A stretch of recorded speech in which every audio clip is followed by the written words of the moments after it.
Welcome in, ladies and gentlemen, to another episode of Football Clowns Anonymous, Week 13 edition. My name is Ren Smith. I am the world's biggest football clown, second only to my co-host, Kurtis Pinkney. You're joining us from Buffalo, New York. And I would actually say it's probably not second. I would say we're tied for first at this point because the Oracle and the Scholar, and while we're at it, Kurtis, are all big donkeys after trying to make money off of a sportsbook last week and just handing our money over. not looking great for the home team here. Oracle, a nice 2 of 5 on his 5-legger parlay back to basics. Didn't quite work out. I mean, we lost on Thursday night, so the rest was just it was nice to take me out early, take me out quick. And then my overs, I tried to will into existence a bunch of shootouts over the weekend / tonight. I have failed in that mission, and I apologize to the football clown community for that. The Philly Ram game that went over. That was a great game. Saquon Barkley is in peak form right now. We only got a glimpse of him with the Giants with how good he was. And now he has rounded into peak Saquon. Set an Eagles franchise record last night for rushing yards in a game, 250 some or something like that. Yeah. Whose man is this? If he keeps this up, he has to be the MVP. Has to be the MVP. This is what he's doing right now is disrespectful. Like it felt like every time he touched the ball, it was like, oh, he's going for another touchdown anywhere on the field. Doesn't matter. Yeah, he's got a shot. I think he's got a legitimate shot to win the rushing. Well, he's going to win the rushing title this year, but he could break the rushing record. He could break Eric Dickerson's rushing record. I think he's only like 700 yards away from it or something like that with, 6 or 7 games to go. So yeah, something crazy like that. That's some absurd stat. So on the other hand, on a brighter note, Ren knows what he's doing. So there's that. We got to round that out. So the Scholars teaser legs went 2 for 4 in the round robin, which means I only hit one combination out of the 6. And of course, in my own personal account, did a little extra sprinkle on the side, another teaser leg where I had the Rams up to plus 8.5, and they got blown out last night. So at home, so not looking so hot. But my Ren bets, if you will, my standard bets, I had the Bucks -5, and they kicked the shit out of the Giants, which I knew they would. And Bears plus 3.5, which probably should have lost considering how the game was going. I like the bet early, or I like the bet pregame. And then by the fourth quarter, it definitely should not have hit. The Vikings love to make games way more interesting than they have to be, make all of us sweat, and yet somehow they're 9-2. You're not going to hear any complaints about the record. But, man, these teams in the playoffs are not going to forgive us like these Bears and these Jaguars type teams are forgiving us. It's absolutely wild to me. Yeah, the Vikings are very, very quiet 9-2. I don't think too many people feel confident about that 9-2 record. No. They've got a couple of tough games coming up. Tough schedule to close out the season, but I mean, the shit started tough. So, what's new, right? Yeah, no, I mean, they could very well finish with, or they probably should on paper finish with probably 4 losses or something like that, which the sad thing is would be enough to win almost every division in football, but not our division. Detroit is going to finish probably with 1 loss. They're just not going to lose to anybody else for the rest of the year because they're that team. They are a spectacle to watch. I played against someone in Dynasty this week, my Dynasty Fantasy League, to be clear what I'm talking about. He starts Jahmyr Gibbs and David Montgomery. And I'm like, how can you start 2 running backs from the same team? Mm-hmm. It's like that Mark Ingram. Yeah, it's like that Mark Ingram, Alvin Kamara year. It's the same thing. Just start. The heck? Oh, that's weird. Wow.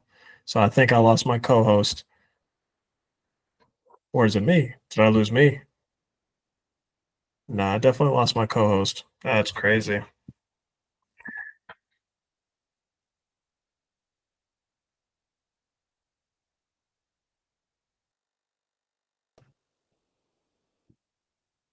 You still there? You still on? I'm here. All Where right, did you we're go? still here. All right. Apologies for the radio silence. My Wi-Fi just said This nah guy. for about 10 This seconds. guy. So we're gonna keep going. Hey, we don't call ourselves professionals. We call ourselves clowns. That's how we do it. You know, that's 100% right. That's a very on brand. Little hiccup there. Yeah, that's what we do. We hope that these don't happen, but they do happen from time to time. So Yes, sir. anyway, enough sadness and pain over last week. We have decided actually, and we'll get to it much later. We've decided we're going to modify our format a little bit for how we do these bets going forward. But we'll get to that a little bit later for how we do that. But while we're at it, Monday Night Football is happening right now. The Har Bowl, the Baltimore Ravens and the Los Angeles. We're not gonna go ahead and just trash the Oracle, the Scholar, and Kurtis without making sure that Ren gets a little bit of dirt thrown on his name. Ren did not leave this week unscathed. He may have won his bets, but he got his ass whooped by my wife in fantasy football again. Devastating. Again. Absolutely devastating. Yeah, you know what? She caught me. I think I lost her the first week too. She caught me this week where Brock Purdy was a surprise inactive, and Breece Hall, who you so graciously traded me for Nico Collins right before he got hurt. Breece Hall was on a bye this week. No Brock Purdy. I still managed a smooth 122 points, which is nothing too shabby. But your wife, her team is just randomly just pops up out of nowhere, and she's going to put up she's going to beat me by 30 anyways, despite the good performance. So kudos to Ty. And that random Jalen Waddle sighting, that'll get you every time. Jahmyr Gibbs for her, 25 points. Yeah. Trey McBride, 26. Jalen Waddle, 29. The Texans defense, good play on her part. Yeah. And I started Juwan Jennings because I thought that the 49ers were going to have a quarterback. That's just ridiculous. Pain everywhere. Yeah, pain everywhere. And just a really quick note, I've suddenly just realized, how did the Tampa Bay Buccaneers hang 30 points and Cade Otton had one catch? Let me talk about that for. Just kidding. We're not going to talk about that. Let me just say, go ahead and rant if you need to. I got you. Just going to drop that there for your consideration. So and Baker threw the ball 30 times too. That's crazy. And three targets for Otton, one catch. It was for 30 yards, but still, like, what are we doing here? Absolutely wild. The ride is over now that Evans is back, I guess. Yeah, I mean, I think he'll still be all right, but I also have Jonnu Smith creeping on my bench, so that'll be a nice. Yeah. I have him in. I don't know if I told you, but I have him in my dynasty team as well. And boy, thank God, you really needed that, bro. I do. Someone, it's funny. So shout out to Eric Stormy Lindstrom if he's listening. Highly doubt it, but I offered him a third, I offered him Jonnu Smith for a third, and he was not sold on it. And now I'm pretty sure he's worth way more than third round pick. So I would say so. Let's go. So very exciting, but nice. Moving on, as I was intending to before you so rudely tarnished my name. I just wanted to make sure that everybody got a little bit of a piece of the humble pie this week. Hey, it was so delicious. You know what? I appreciate it. I really do. From a football, roasting standpoint, I'm all for it. Bring it on. But you are the one with the game stream up right now. I saw this this Har Bowl seems to be a little less high scoring than we thought it might be. 10-7 was the last I stand corrected. We have had a couple scores since then. Yes, sir. 14-13. If they keep up this pace, I'll hit another over, but not to jinx that, of course. I think we hit it at 50. I think we put it at 50, which if this game stays close, you could see these guys slanging the rock second half here. Yeah. It's been interesting. Run games have been looking great, except it looks like Dobbins just went down with an injury. That hurts. Justin Herbert looks. It hurts my fantasy team. I needed a lot of points, and my team is currently doing okay, like standings wise. So it's whatever. Just don't like to lose. But of course you don't like to see these guys get hurt. But it's been a nice game from both of the offenses. The defense is looking like they're not going to be able to stop the run tonight. So Derrick Henry super game loading, super second half. We'll see. But And it's been a good one. Raven Gus Edwards will have to come in now and do the same thing for the Chargers. Right. Who, Right. Here's a question for you. Put you on the spot. Who needs this game more? I have an answer. Man, it's got to be the Ravens. I agree with you. Yeah, it's got to be the Ravens. I mean, the Chargers. The records are pretty darn similar, but the Ravens have expectations that are way higher than this, and they've really squandered a couple of games, and they really need this to reassert their dominance back in the AFC. I mean, if they want any chance of, well, I guess their division is up for grabs still. Is really what they want. They're trying to get back ahead of the Steelers and capitalize on that Thursday night flub by the Steelers. So, yeah, they've left a couple sitting there this season. They have, and they've got the. They're sitting at the 6th seed right now. They've got the Broncos nipping at their heels. The Dolphins, they're at 5-6, but it's a lot of season left to be 2 games back. And if you keep dropping these games that you need to win, like there's a lot of games early in the season where you need to win those games. Like you have games like this late in the season where if you let things get close, like it's going to start messing with your your playoff chances a little bit. So they definitely need to win this game more than the Chargers. I guess I wish I had both their schedules pulled up, but I don't know. Yeah, it just feels like a lot of questions are going to be asked if the Ravens lose this game. And they got your Eagles on deck. Conversation loading for later, but they got your Eagles on deck this week, so you better watch out. Yeah, you might have to take a road trip, sir. Man, that would be wonderful. Speaking of road trip, quick programming note for all of our loyal fans. I don't think we can record next week. I'm going to be in Vegas for a conference. Oh, very exciting. You are going to the conference. I am. Yeah. It was very last minute. It was a whole thing, but long story short, I'll be at the conference. Well, let me just throw this out there. What better place to record an NFL betting podcast than from Vegas? It's interesting you asked that question because on Monday night, they're having an event at Allegiant Stadium on the field. That's awesome. That's worth missing for. Very much looking forward to that. It should be interesting. Yeah, that'll be fun. That's we get to hang out with Gardner Minshew, play some cards. Yeah, it seems like he's got a lot more time on his hands these days. Yeah, no kidding. Well, cool. Yeah. Well, we'll figure out whether we can pivot or not. But that should be a fun experience for you, sir.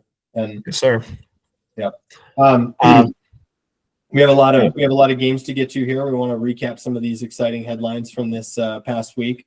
I also want to just throw out there a quick FU to my Minnesota Wild hockey team that are playing right now. You are playing at home against one of the best teams, if not the best team in the NHL. You have put up 39 shots on goal through 2 periods.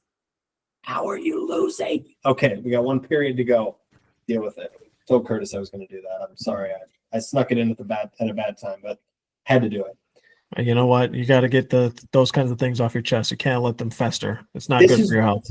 This is why we have this show. It's to make money, which we're not doing, but it's also to complain about sports. That's really what this is. This is really like better help for football clowns. It's therapy. I agree. 100%. It is. So we had the week opened up, or this last week 12 opened up on Thursday Night Football. Snowmageddon in Cleveland. What an awesome game that was. The Browns took down the Steelers, which I had actually picked that game to be really close. I failed to bet on the Browns plus 3.5. They're a Titan killer at this point. They're not a great football team, but Jameis has injected some life into that team. They beat the Ravens and they beat the Steelers in the same building, and they've got 3 wins right now. It is uncommon. Let's just say it's very uncommon.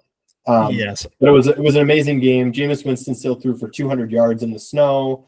Jerry Jeudy had 80 receiving yards. Again, you could barely see. I think some of these deep passes, the receivers were losing the ball in the snowflakes. They were so big. Man, what an awesome sort of kickoff to the winter weather season. Yeah, that game looked like a lot of fun to play in. No kidding. Jameis Winston got to be everybody's favorite player in the NFL. I don't think there's any debate about who it should be. His pregame speeches, his postgame speeches, the shit he's saying at the line of scrimmage, like he's got to be the favorite player in the NFL. Love it.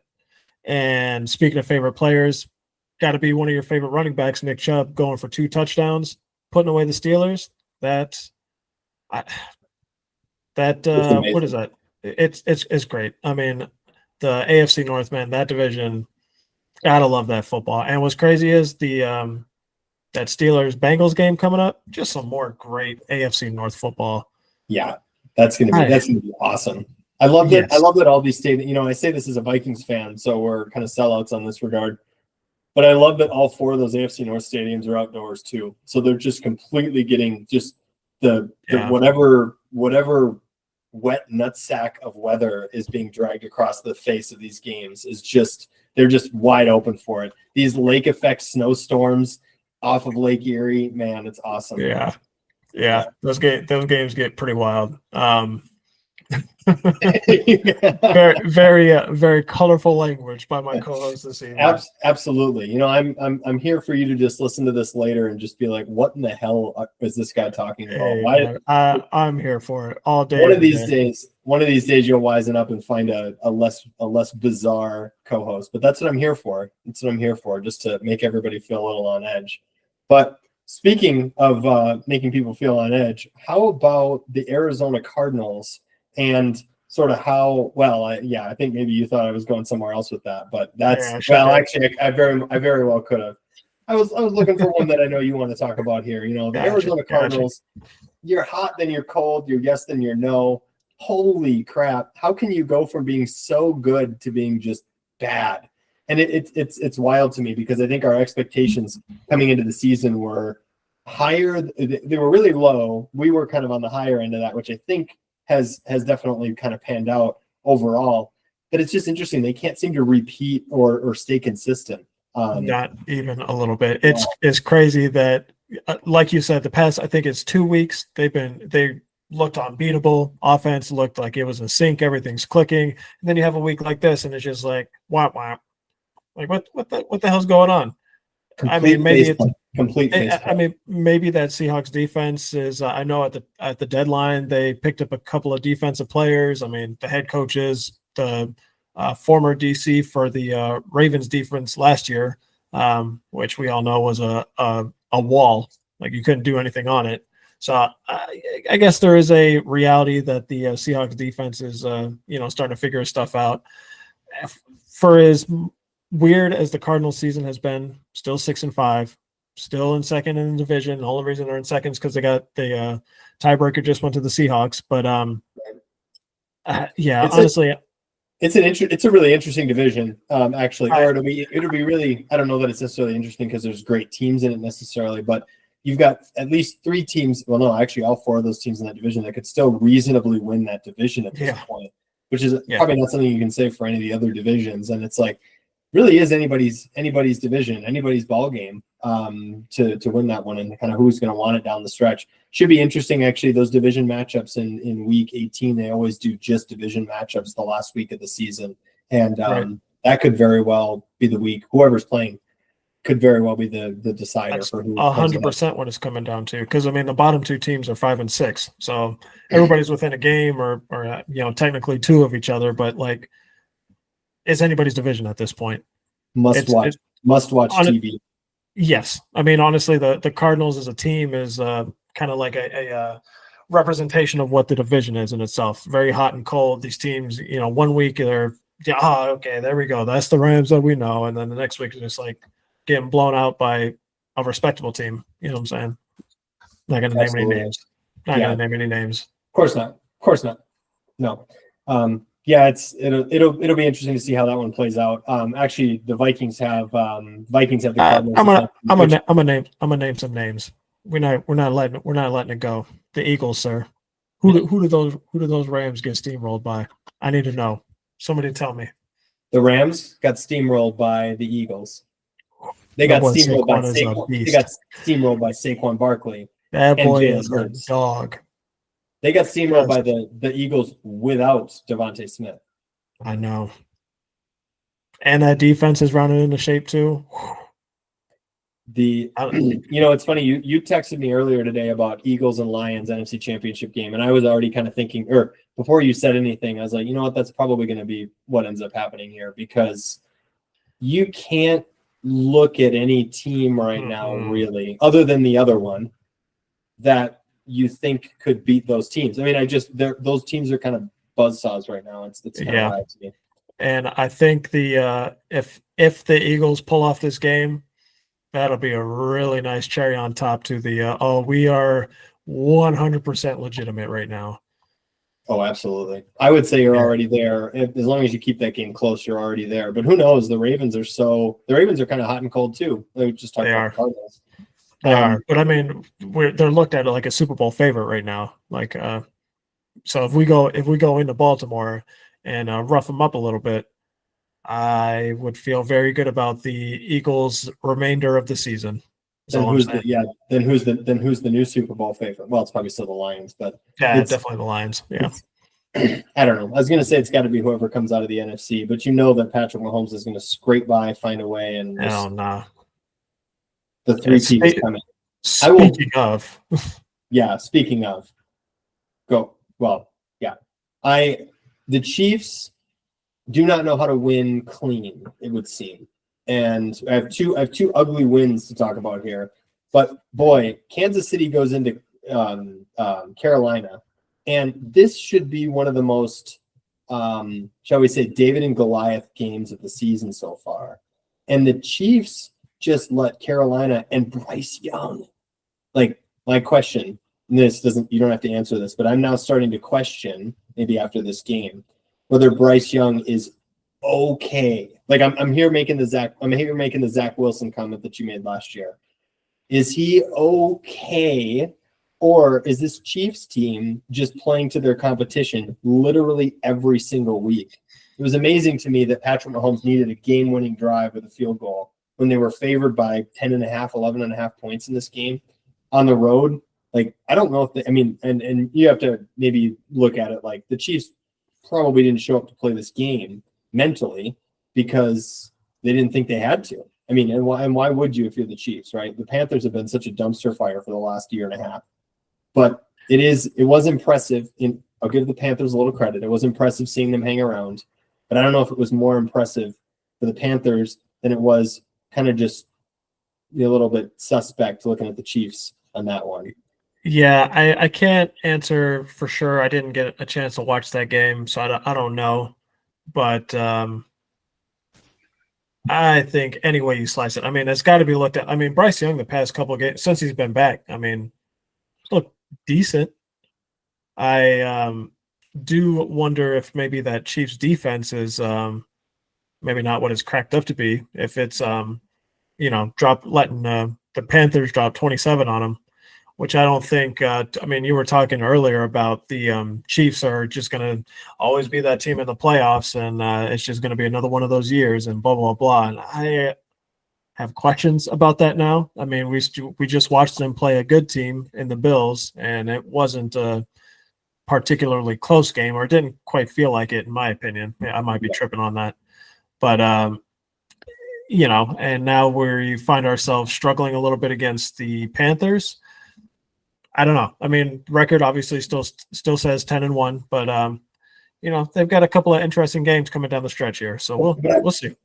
I just feel like every game. I mean, there have been a couple of phony wins this season for the Kansas City Chiefs. We go back to, one of them we can go back to. The Bucs should have gone for 2. They were at Arrowhead and they should have gone for 2, and they probably would have won that game. You know why? Because Baker is that motherfucker.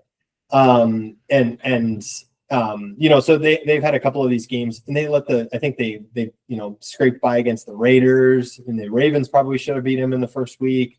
Anyway, or no, they should have, because it was what was it? It was Isaiah Likely's big foot that couldn't land inside the white line or something like that. What an awesome! And I remember I texted everybody I knew after that game. I was like, "This is going to be a great season," and you know what? Damn right it has been. But yeah, we'll kind of see. The playoffs are going to be the real test. Obviously, the Chiefs are going to be in the playoffs. We're not going to question that at all. And in all likelihood, they're going to win the AFC West still. But they just seem to be playing to their competition in every single week. And I mean, I guess if you go into the playoffs playing to your competition, you'll start playing well in the playoffs as a result. But I don't know. I felt the same. It's not usually how it works out, though. No, it's not. But I mean, I to be fair, I felt the same way about them last year, and they felt like they were kind of stumbling into the playoffs. And what did they do? They won 3 road games to make the Super Bowl. Inexplicably won each one of those games. Right. So we'll never know. But speaking of, I touched on Baker Mayfield. First of all, the Giants, they suck. But Baker going on a road game and just blowing this team out of the water was super impressive to watch. And I say that he's still that motherfucker, especially because there was this long run that Bucky Irving had during this game. And you see Bucky Irving is bobbing and weaving down the left side of the field. And then all of a sudden he kind of cuts back toward the middle of the field. Baker Mayfield is ahead of him throwing a block. Like he's took off as soon as Baker threw the ball, he takes off sprinting down the field to go throw a block in a game where you're blowing a team out. This dude wants it. This dude has heart. I absolutely love it. My Bucks division win bet is back plus money if I cash it out right now. But watching him play, I don't know that I can. I think I might have to just ride this one. Yeah, it is always fun watching Baker Mayfield.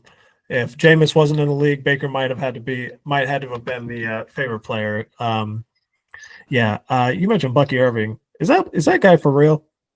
I think so. I see no reason to say he's not. And he's having himself a decent season.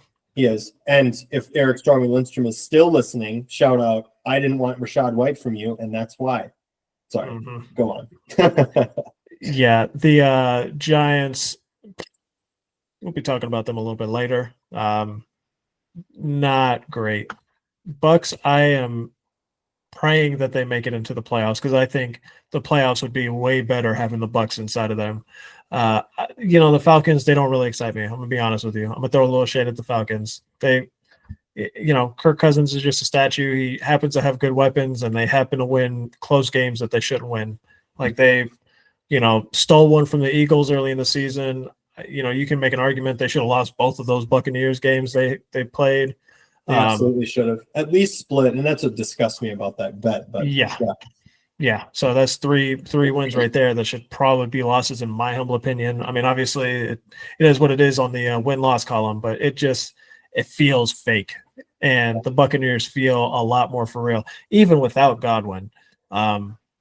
So yeah, pretty much expected to see them beat up on the Giants. The Giants, hey man, check on your Giants friends. Let them know that from the Eagles fans, we said fuck them. You guys, the Cowboys looking goofy for messing up their draft pick. Yeah, we'll get to the football team, or the Commanders, I guess they're called. We'll get to them later. They've been demoted to the football team. Yes, re-demoted. So you were correct. Gotcha. I understand. I see what's going on. We're getting to them. You know who I was ready to give? We're not to the clown of the week segment yet, but I tell you who was just about ready to get my clown of the week this week was my hometown Minnesota Vikings. With 22 seconds or 25 seconds left on the clock, are up by 11 points in the fourth quarter. How do you not win the game in regulation? What are you doing? So it's not enough. It's not enough that you can't keep Caleb Williams out of the end zone in garbage time. Good for you. And you gave up the 2-point conversion. Okay, now you're up by 3. Good for you. The Bears cover, but that's fine. You get a win. Just recover the onside kick. Oh, wait, one of your guys went down to block, and the ball spanked his right shin on accident while he's too busy blocking the guy, and the Bears fall on the ball. And now Caleb Williams throws one dart, and they kick a long field goal and make overtime. And then the Bears won the toss. So, they sure like to keep our heart rates as high as possible for as long as possible. They deserved to win that game. the whole time. Fucking figure out how to win the game like an adult football team rather than just scraping your way and needing some heroic shit at the very end of the game. This is ridiculous. I'm done. That's it. Honorary player of the week. Even though only Ren Smith could get that upset at his team winning a football game. We are 9-2. We are 9-2, and I'm this upset because I understand. You can't look at these other teams. Okay, I understand the Vikings are good, but you can't look at these other teams in the NFC or even in the NFL and say, yeah, in the playoffs, the Vikings are ready to go to the NFC Championship game. No, they're going to get their ass handed to them in the wild card round because someone's not going to forgive them the way that the Bears or the Jaguars or the Titans are forgiving them. That's just I would have said that. I'm saying it again. I'm a broken record.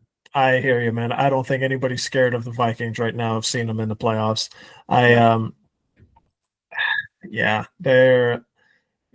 This game shouldn't have been that close. I mean, the Bears also have been having spike weeks. I guess it's not wholly unexpected that it's against a division rival, but I mean, Williams had a good day. So, I'm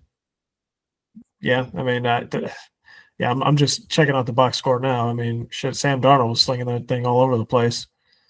Oh, Jordan Addison, a dog.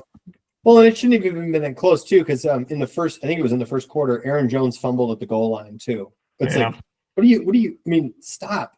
It's wild to me. So, you know what this season actually reminds me of, this 9-2, this fake 9-2, really reminds me of, I think it was either 2 or 3 years ago when the Vikings went 13-4, won the division, got a home playoff game. Congratulations. And they booked a date with Daniel Jones and the New York Giants in the playoffs. And their 31st ranked secondary allowed Daniel Jones to get a contract the next year. Is Daniel Jones good? Wait, I'm sorry. Which team does he play for again? I forgot. That's right. So that is the kind of season that we are having right now, where we are about to make somebody look really good in a playoff game, probably in the first week. Yeah, that Daniel Jones contract was probably the biggest finesse in recent memory. Yeah, maybe Russell Wilson's. I don't know. Russell Wilson's Broncos contract. There's been a lot of bad contracts in the past couple of years.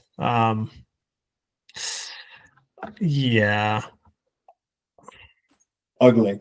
I hate to see it. So I hate to see that. I'll digress about the Vikings, but keeping things really interesting, keeping us on our toes. And I know you have a couple of now we're getting into the season standings kind of conversations coming down the stretch of the season here. This is exciting. Just something that to keep an eye on. I mean, we called out early in the season that the Chargers are a team to watch. They're looking pretty strong. I mean, they're down to the Ravens right now, but I mean, they're sitting at the 5 seed right now. But a couple of teams that catch my eye, because the Dolphins just got another win. They're 5-6. They look good while they're winning, and they're doing it without Tyreek. So I suspect when they get him involved, or if they get him involved, he might be dealing with some injuries or something. There is a chance. I'm saying there's a chance. You have the Bengals. They keep losing, but they look really good. And then technically the Colts are squished in between those two, but we don't count them. As long as Anthony Richardson is quarterbacking that team, they don't count. Do we want to see the Dolphins or Bengals in the playoffs? I think I've asked you this before, but do we want to see that? I mean, do we want to move out a Broncos team? Shit, if the Ravens lose and fumble a couple of more games down the stretch, maybe moving out a Ravens team. I would love seeing Bo Nix in the playoffs, but this Tua-led Dolphins team is mighty exciting right now to watch, and I would be I'm not going to be upset no matter what happens, because we've talked about this, I think, in the past. The future of the NFL is in really good hands, isn't it? Like, look at these two quarterbacks that are playing right now in this game tonight. Lamar Jackson and Justin Herbert. But now you got all these other young quarterbacks, not just Patrick Mahomes, but your Joe Burrows and your Tuas. It's amazing. So I'm not going to be upset regardless of what happens. But it's funny when the Peytons and Drew Breeses and the Ben Roethlisbergers and all them were kind of retiring in droves. I I think I can speak for all of us when I think the NFL community just felt a smidge of panic and fear that nothing will ever be the same. Offenses will just crumble and fall to the wayside as defenses reign supreme because we can't find another quarterback to save our life. Thank God for Lamar Jackson. You know what I'm saying? Thank God for Justin Herbert, Patrick Mahomes. You know what I'm saying? Bo Nix apparently. They're here to carry out the legacy of the league. And I was Josh Allen's.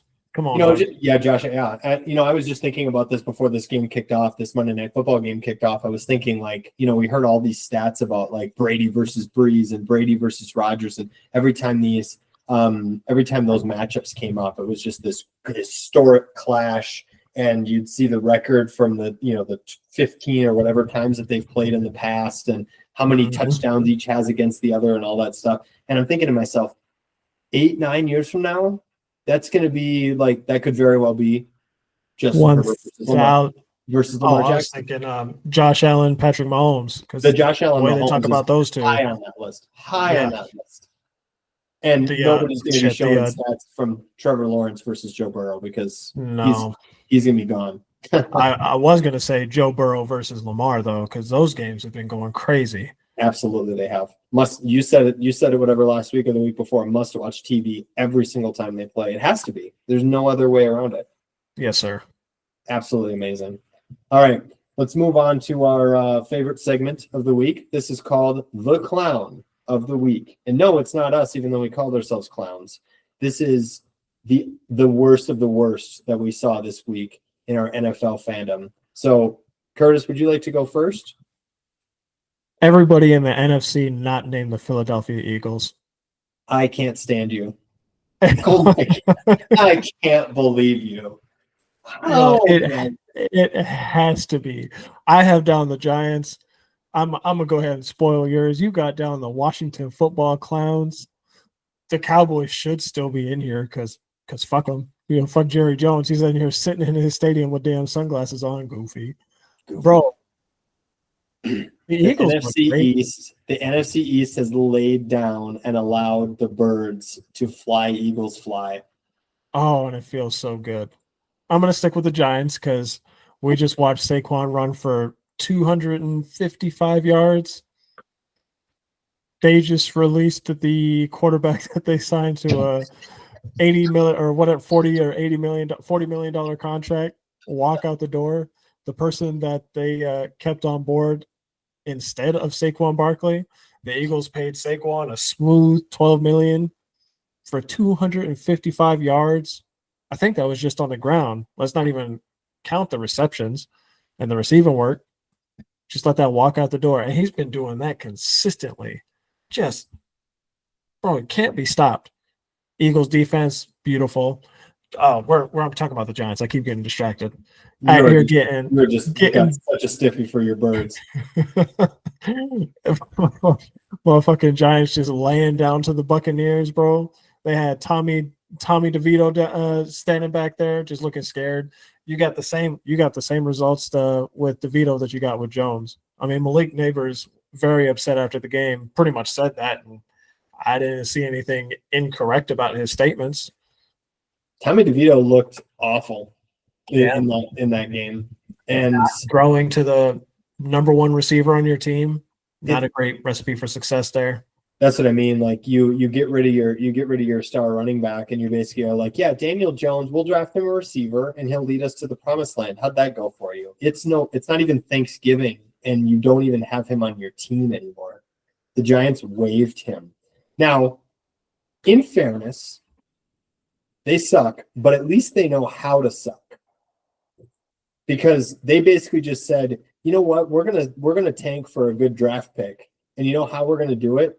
We're gonna get rid of the quarterback and we're gonna put in Tommy DeVito, who's definitely gonna give his best shot and definitely still gonna lose us all these games. But it doesn't make the rest of the team, like Malik Neighbors, for example, have warm fuzzies going into next year regardless. So I don't know what they're gonna do. They're in an absolute tailspin. They're in the Shador sweepstakes. It's looking like. Could be. And I would bet that's a market that Dion signs off on, the New York market. Whew. But he'd have to play against his favorite Dallas Cowboys. We'll see. The rest of the NFC East, or at least the Giants and the Cowboys, need to suck for Shador. Yeah, suck for Shador. Somebody get that on a shirt. Probably got it by now. Yeah. Yeah, man. Giants, y'all are clown of the week, bro. Just the piss poor management of the team, just the state that you guys are constantly finding yourself in. Even when you're air quotes good, like nobody ever really believes that. Nobody ever feels that. Nobody's really felt that the Giants are a good football team. Even when y'all were winning those Super Bowls on accident, nobody thought y'all were a good team. Bro, you were 8-7 the one year, 8-8 the one year. Just goofy. Taking Tom Brady kryptonite. Bro, For no reason. On accident is all it was. Just absurd. Giants, y'all are clown of the week. Go ahead, man. I like it. My clown of the week is it's not the Washington Commanders. As I said earlier, they've been downgraded back to the Washington football team, or should I call them the Washington football clowns? Because this is a team that has a home game against Cooper Rush and the 2-win Dallas Cowboys coming in. The Cowboys are in full suck mode, basically. All you need to do is just show up, make a couple plays, and you win the game. No, we don't do that. We're going to let Cooper Rush have his way with our defense. And not only that, but we're gonna mount a good comeback at the end of the game. We're going to score a very improbable long touchdown with Scary Terry. Good for you. That was, great play. And we're going to attempt the PAT to tie the game, shank it. Now, I'm not saying when you're the favorite of that big that you should go for 2. However, you need a PAT to tie. You need to make this PAT so you don't need an onside kick. And then you do the onside kick and the Cowboys recover it and take it to the house, basically, just adding further insult to injury. How do you not win this game in any circumstance? You are trying to keep pace with the Eagles. You have a tight wild card race. You are going to need this game later, and you just screwed it up. So Washington football clowns, by default, or not by default, but by definition of the name, are clown of the week for me. Yeah, I even more special team woes. I mean, the reason that they needed Scary Terry to have that long touchdown is because they gave up a kickoff return for a touchdown right before that. Just absolutely wild. Yeah, they seem to be coming down to earth a little bit. Can't win against good teams, and apparently can't win against the Cowboys for some reason. I didn't think about them going for 2. That was an interesting take. I like it. Now that you mention it, I wholeheartedly agree. You're agreeing not to, or no, to go for 2. Go for the win. Oh, I actually think that you shouldn't go for 2 because you're the favorite. You trust your team to win in overtime because you're the better team. You have Jaden Daniels against Cooper Rush. You probably should believe in your team to get a win, even though you screwed it up all game. I think on the contrary, when we're talking about the Buccaneers versus the Chiefs, you're on the road in Arrowhead. You got one play and you can win the game. I don't know. I see where you're coming from, but if I feel like I'm the better team, all I need is one play. Yeah, I suppose. I just think you have enough time. You don't need to put it up to just one play. But anyway, regardless, that's where you make it's not where you miss extra points. Dude, fumbles the hold on the bad low snap or something it's like, come on, dude. And the NFC is much tighter than the AFC, so that is going to be a cause. I mean, the Seahawks knocking on the door at 6-5, the Falcons, Cardinals, both at 6-5. You needed that. You needed that PAT. I'm just saying, I should have just named the kicker probably, but anyway, and we don't need to put the coaches in the line of fire for anything necessarily. If you just got to make your kick, big dog, and you trust that you're going to win in the overtime. So we'll have to see. But anyway, moving on to an exciting Week 13 slate that we have coming up for us here, and there are some real nice games in this slate here of Week 13 games. So I said up top, Kurtis and I have decided to change how we are doing our individual bets. So longtime listeners will know, Ren and Kurtis each place bets. And then we have our alter egos, the scholar and the oracle, place bets. Well, what we've decided to do here actually is we basically are just going to bet every single time both of us are thinking the same thing on the same side of the Vegas points or Vegas spread line. And so basically the whole idea is that we make our picks without consulting each other. We don't look at the Vegas lines. We just make our picks and we see where the Vegas line lines up next to our picks. If we're both in the same boat, basically, and we're on the same side, and we have at least 2 points away from where Vegas has the line at, we're just going to auto place these bets. So far this season, going into last week, we were at a 54% strike rate, which is enough to make money. Not a super great week last week, but we are ready to get back on track this week. So we have 11 of those bets. I'm not going to rattle them off because it's just too much. But if you'd like to see them all in this beautiful spreadsheet format, you can send us an email at footballclownsanonymous@gmail.com, and we will add you to our spreadsheet. We're still waiting for somebody to do this, by the way. Nobody has done this yet. So you could be the first person to email Football Clowns Anonymous as a fan and get yourself added to our spreadsheet so you can see all of these beautiful picks that we make every single week. But and just as a teaser, we're not going to talk about all of these, but we both think that the Detroit Lions laying 10.5 points at home on Thanksgiving Day is a good idea. So, we're here for spiciness. And until the Lions look like clowns, we will continue to play them against the spread probably until the end of time. So I think so. Historic offense loading. It's a easy smash the over or whatever. I need the overs on everything. Plus, the Bears are worn out and defeated after they went to overtime against the Vikings, and so probably a little extra gas went out of the tank there too in that game. So, and then for them to lose. So, I don't know. That's probably going to be a beatdown. So, but regardless of that, we have a couple games we want to talk about this week. I would like to talk about the Miami Dolphins against the Green Bay Packers. This is a very interesting matchup. So Miami is this is a game at Lambeau Field. Vegas has the Packers favored by 3.5 points and an over-under of 47.5 points. This is the night game on Thanksgiving. I have Green Bay winning 27-20. Kurtis has Green Bay winning 31-28.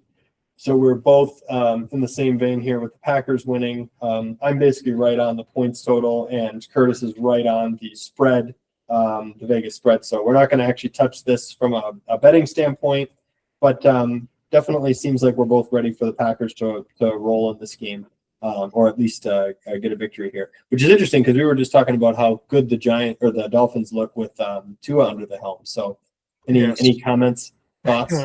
Yeah, spoiler, I took the Dolphins plus 3.5 in my Oracle parlay.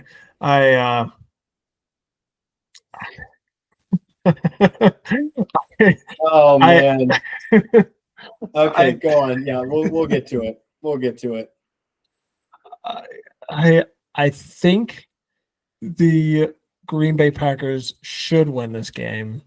I think they're the better team. I think their run game really helps them. Defense is okay, and Jordan Love's not horrible. I just cannot shake the feeling that the Dolphins are going to make this miracle run to sneak into the playoffs on a Week 17, Week 18 win, and this feels like a game that the Packers might lose, coming off an impressive emotional win over the Niners. I don't know. Please correct me. Tell me why I shouldn't be feeling that. Well, we're going with the we're skipping ahead to the scholar here because I laugh because the scholar is actually just taking a straight up bet of the Packers minus 3.5. So exactly opposite to your line. The reason for this is there's snow in the forecast at Lambeau Field on Thursday night. And so, it's going to be a cold weather type of game, adverse conditions. Did you happen to watch last year? There was this game where the Dolphins had a road game at Arrowhead in January. Did you see how well Tua and the Dolphins played in that game? Not great, Bob. I think they phoned in their performance from the plane. They didn't even actually show up on the field. So for me, I would not be surprised in a neutral site or in an indoor game or something like that. Miami plus 3.5, I think, is the right play here. But I just think Miami's been cooking really well. Green Bay feels really good, and they need this game to kind of keep pace they need this game to have any chance to win the division. They're probably not going to do that anyways. But for sure to keep pace in the wild card race. So they're going to show up. They're on national TV. Jordan Love's going to want to eat a turducken in honor of John Madden. So that's where I'm coming from. I hate the number 3.5. If it was -2.5, I would feel amazing about it. But I don't know. I'm still have visions in my brain from that letdown that the Dolphins had against the Chiefs at Arrowhead a couple of years ago, or maybe that was last year. If I had checked the weather, that I would not have made that my leg in the parlay. But here we are. I don't actually know how much snow. I just, I'm a weather guy, and I didn't bother to look that closely. But I just saw that's the preliminary indication is for snow. Tua and cold weather, or the Dolphins and cold weather, do not mix. It's not a recipe for success on their part. No, we'll see. But good luck. It's a must-win game for them. It's a must-win game for them. So it's a playoff game for them, for the rest of the season. So this is going to be great football, and I do, agree that Packers, still have an eye on the division. It's not really out of the question that the Vikings could stumble a little bit. And technically the Lions, they're not. I don't think we're necessarily counting on that, but they're not too far back out of a first seed spot. So we'll see. It'll be good. You know what? I'm happy about it though, because I do think it'll still be a reasonably good game, and America needs that on Thursday night, Thanksgiving evening. Hell yeah. Yeah, 100%. Get after it. And there's another game here that you had mentioned earlier that I'll hand the floor over to you for Pittsburgh and Cincinnati. Just gonna say another game that America needs is another AFC North just beat smash mouth football game. Hell yeah. Vegas has the Bengals favored at 2.5 points, over under 47. We both see the Bengals winning this game. I've got it 2017, ran at 27-24. Only reason I went lower in my point totals is I just expect, unless it's the Bengals Ravens, I expect the teams to be beating up on each other a little bit. They tend to lean lower scoring. That might be a feelings, no facts. Somebody can fact check me on that. But other than that, I expect it to be a great game. George Pickens has been having a good time out there, just being rowdy. You know what I'm saying? Just kind of a dickhead on the field. Absolutely. It's kind of funny to watch. Is he taking up a small amount of the mantle of Antonio Brown? Just a little hothead out there, just getting fired up. Yeah, I guess. I was thinking maybe like a teenage Steve Smith or something like that. I don't know. Steve Smith was a bully out there too, but just a different kind of bully. But I don't know. It should be a great game. Joe Burrow's been out here just lighting up the stat sheet. He's probably throwing for 400 yards and 7 touchdowns because he's really been on a heater like that.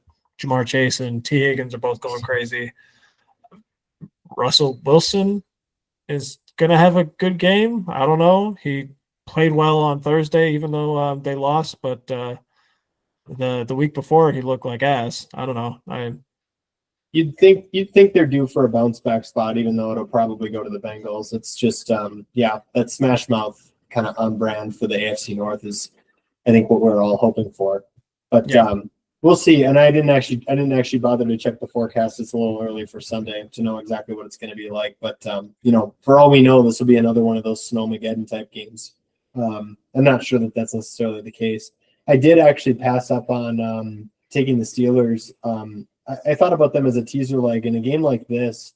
You keep them within a possession is pretty reasonable, considering both of these teams really need this game.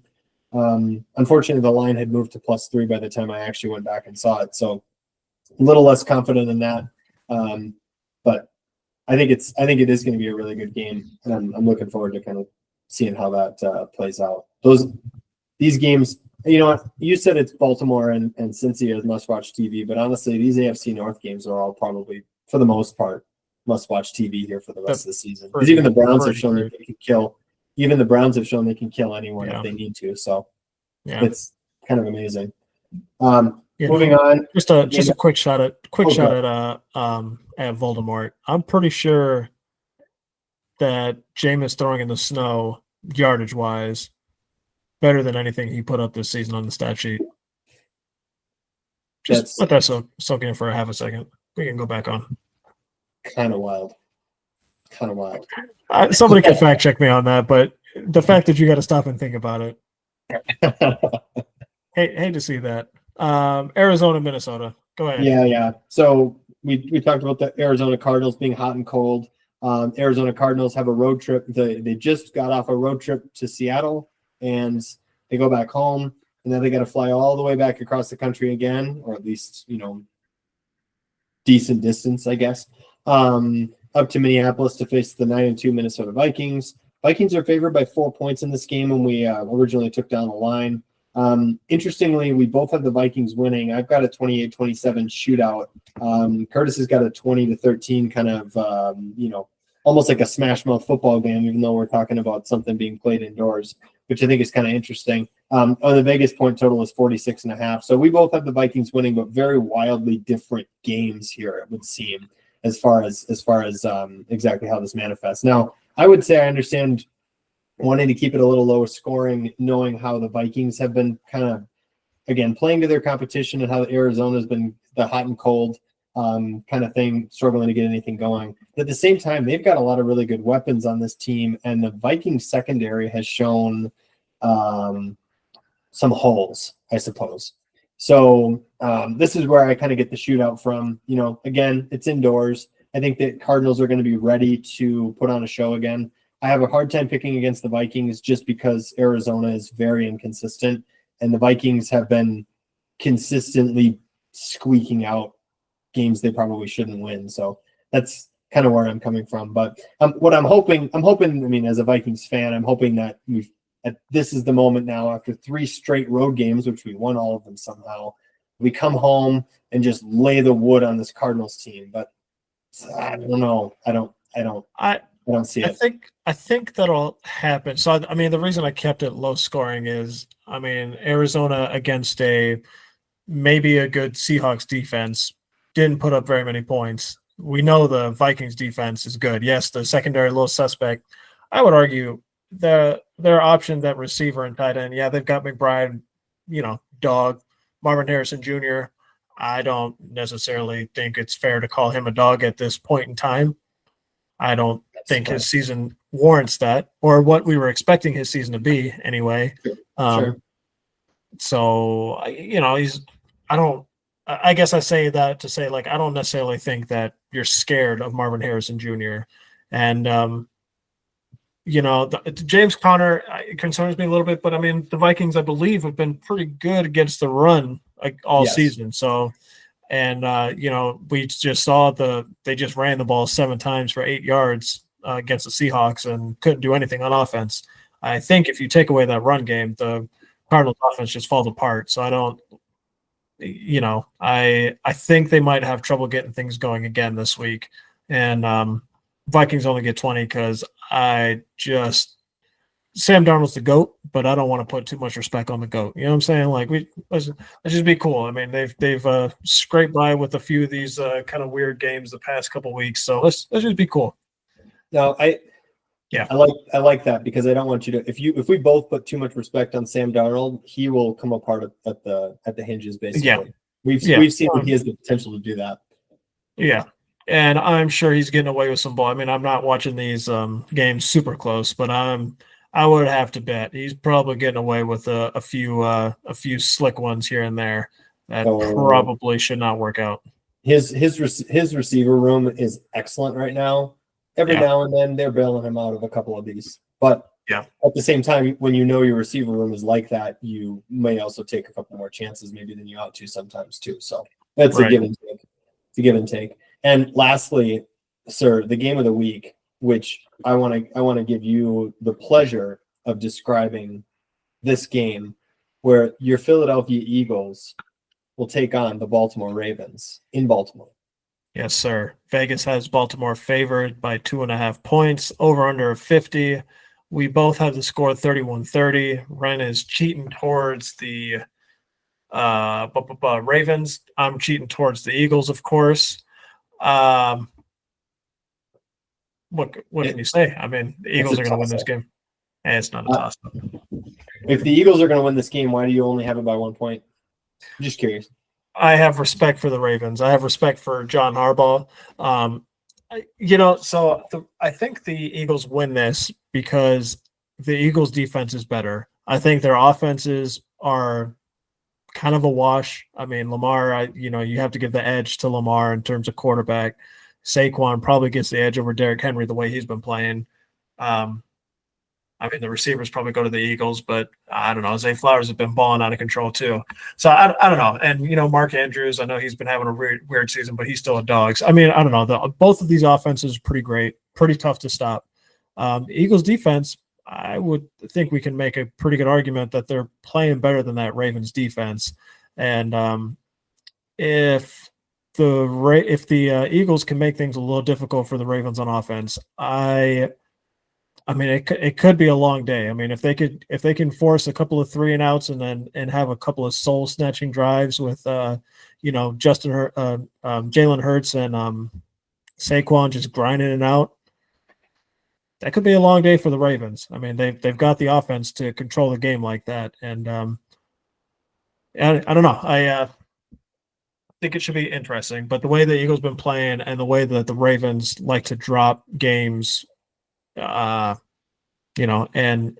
they don't necessarily always win against, the teams that they should. Like lost to the Chiefs early in the season. Who else did they lose to? I feel like they just lost. They lost to the Raiders in the second week, and they lost to the Browns. Yeah, that was a tough one. So, lost to the Steelers. Yes, they've been playing to their competition reasonably. They've dropped a couple against games that they should have definitely won, but they've also shown the ability to put good teams away too in other weeks. So we'll see. I'm just giving this one to the Ravens because I think they need it more. The Eagles are feeling really good after their game against the Rams, and I don't want to say they fly a little too close to the sun, kind of pun intended, but that's kind of where I'm leaning. I'm drifting towards Baltimore just as a tiebreaker because I think that this game is going to be really close. I think there's going to be, despite the good defenses, I think there's going to be an even better offensive plays. You're going to have these guys who are going to be earning their offense against these tough defenses. And both of these teams really, I think Baltimore wants this game more, but I think Philadelphia is playing like the better team. So that's kind of where I'm, it's a toss-up and it's a tough one to call, but must-watch TV for sure. 100%. I wish this was the Sunday night game or the Monday night game. I really do as well. I mean, San Francisco, Buffalo, it should be good. I mean, we'll see if Purdy's back. If Purdy's not back, then it's very much not. Womp womp. Yeah, we'll have to wait and see. I was a little surprised that he was out this last week, and he killed me. He killed me on my teaser legs. San Francisco plus 8.5 is a lock if Brock Purdy's playing, but they got their ass handed to them. Hate to see that. It is what it is. It is what it is. All right. So moving on to our very final mention here, we're going to place our alter ego bets. So as I said, Ren and Kurtis are combining forces for all of their. This week it's 11 bets. If you want to know more about what we're betting, footballclownsanonymous@gmail.com. Shoot us an email. Ask us to add you to the spreadsheet, and we will add you to the spreadsheet so you can see them all rather than just rattling them off to you. So we go now to Kurtis's alter ego, the Oracle. Oracle kept it plain and simple this week. Las Vegas plus 13.5. There's no way Kansas City is covering that. That's not after just almost fucking losing to the Panthers. What are you fucking talking about right now? That's crazy. Miami plus 3.5. I told you I don't know how I feel about this. I don't know how I feel about that game, but it feels like hopefully if the weather cooperates, that's a game that they could steal. And last but not least, got to throw a little bit of feelings, no facts in there. Eagles money line. They're taking that game. statement game loading for Jalen Hurts and company. Let's fucking go. Well done. Well done. It is still wild to me that the Eagles are. It is still wild to me that the Eagles aren't favored in that game. That's unacceptable. It's actually kind of wild. Which brings me to how do we take advantage of that? Well, with calculated education and distinguished scholarship, and that's where I come in with my alter ego, the scholar. Yes.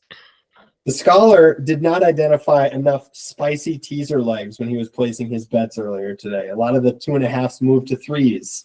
We don't really like that. So, or we don't want to do teasers at that point. So, we only have one teaser this week. It is the Eagles plus 8.5 because they should be favored. That line's ridiculous.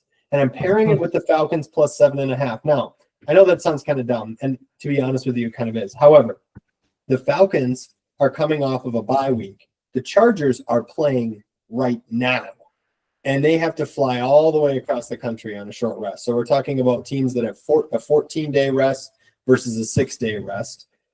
And the Falcons got embarrassed the last time that they were out. So we're going to count on them to keep the game close against the Chargers in that game. And one more thing, the Chargers are really up for this game.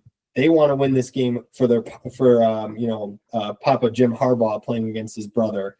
They will care a lot less about the Falcons game, so I expect the Falcons can keep it close. We'll go ahead and see. Now, the Scholars going against the Oracle, Packers minus 3.5. We talked about that earlier. It's going to snow in Lambeau, probably. So Tua and the Dolphins suck in cold weather. We'll take that. Giants plus 4. Now, this is a little spicy. However, I'm prepared to tell you that Cooper Rush is dog shit and Tommy DeVito is dog shit. What happens when you have two dog shit quarterbacks playing with each other? Probably neither one should be favored. Both of these teams want this game for pride, and at the same time, both of these teams want to lose this game for draft picks. So this game will be close. I expect the Giants can cover plus 4. And finally, Bills minus 6.5. In the event Brock Purdy doesn't play, that is an absolute 100% guarantee. In the event that he does, it's not an absolute 100% guarantee. However, the San Francisco 49ers have shown a propensity to not be that great at a lot of times this year, and the Bills are playing like an absolute buzzsaw. So we're taking the Bills to win by a touchdown in that game, Sunday Night Football, and that's it. That's where I'm at. I like all of those except for that Falcons pick. I think there's a strong chance they get blown out the water by that Chargers team. They might. They got blown out. They got blown out by the Denver Broncos, but I think that at this point they're playing for pride. But also they know they can still win the division, and they know that the Bucs are nipping at their heels in a big way. So I think they'll get up for that game and try. Yeah. I'm not going to say I hope you're wrong, or no, I do hope you're wrong, and I hope that I'm correct. I hope you're correct too. Yeah, because we're trying to make money over here on this show. Yeah, we could use it. Yeah. Oh, we definitely could. So with that said, thanks for joining us. Don't really have much of an outro here, but email us at footballclownsanonymous@gmail.com for the third time. Like, comment, subscribe. Check us out on we're on Spotify, we're on YouTube. Yeah, we'll take care and maybe see you next week. Kurtis is going to be in Vegas, so we'll see about maybe moving the recording, or we'll see you in a couple weeks. Yes, sir. Sounds good. Till next time.